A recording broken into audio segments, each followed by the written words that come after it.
O que fazer para dar mais longevidade à TV aberta como a gente conhece? Essa é uma pergunta que muitos executivos de televisão têm se feito nos últimos anos, com uma perda gradativa da televisão aberta para o streaming e para outras plataformas, além de outras distrações também é importante da gente ressaltar, né? Não somente a televisão e o streaming especificamente competem entre si, há também outras formas de consumir internet e outras coisas que fazem com que a televisão aberta perca aquela preferência que o público tenha tido em outros momentos da história da televisão. Ora, eu acho que tem alguns pontos aqui que não mudam nunca e que é importante a gente entender por onde vão caminhar.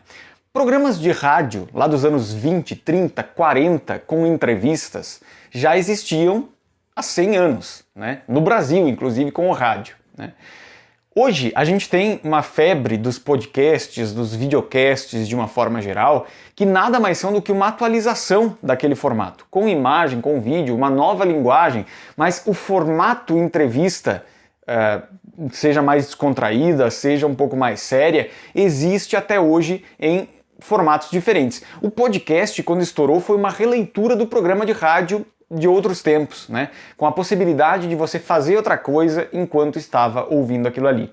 Na televisão é a mesma coisa. A dramaturgia, na verdade, já existia no rádio e seguiu existindo na televisão. As principais plataformas de streaming internacionais, HBO Max, a própria Netflix, outros players desse universo de streaming têm investido no que eles chamam de melodramas ou de drama, outros nomes de uma forma geral, para não dizer novela, mas que são novelas, porque as novelas funcionam, as novelas têm conseguido, de uma forma geral, correr o mundo e correr as gerações. Isso que é mais importante. Na hora de pensar na atualização da TV ou dos meios digitais, da comunicação de uma forma geral, é preciso entender que apesar de várias evoluções tecnológicas e possibilidades que antes nem existiam, por exemplo, isso que eu estou fazendo aqui com vocês agora, de comentar sobre isso, em outros tempos seria possível somente se eu tivesse uma concessão de TV ou se eu tivesse um programa de televisão que me permitisse, a partir da cúpula da emissora, fazer alguma coisa a esse respeito, falar sobre isso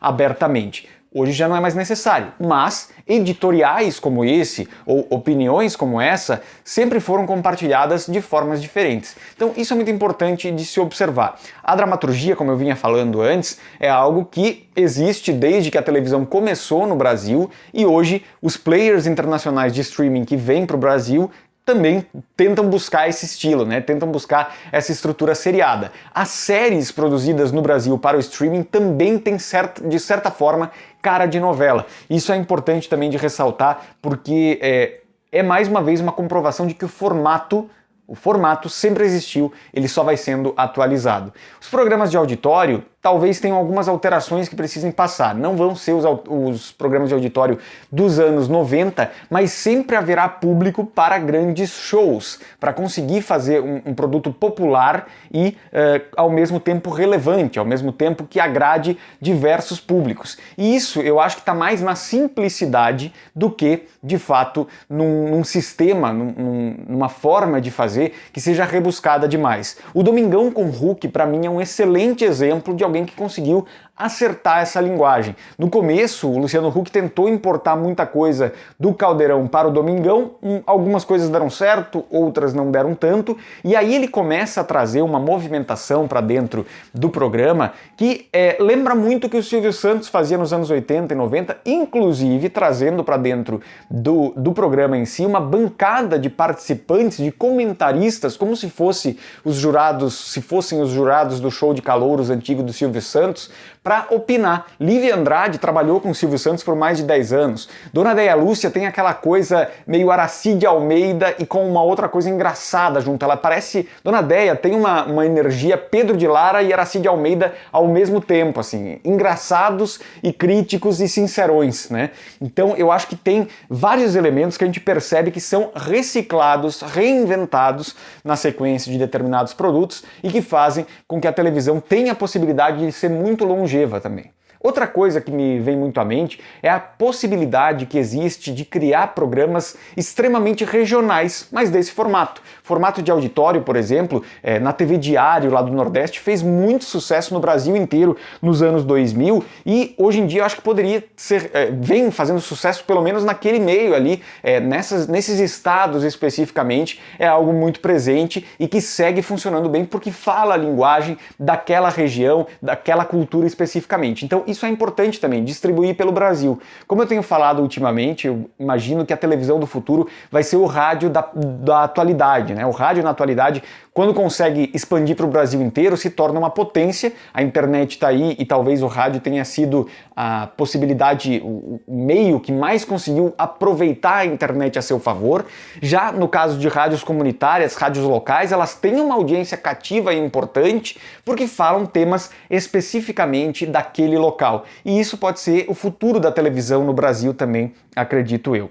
De uma forma geral, como eu estava falando para vocês, tem gente conseguindo fazer uma televisão relativamente competitiva e com os moldes do passado também. TV Aparecida, que eu citei aqui em outro Rede Gesla Opinião há 2 semanas, é mais um caso nesse sentido.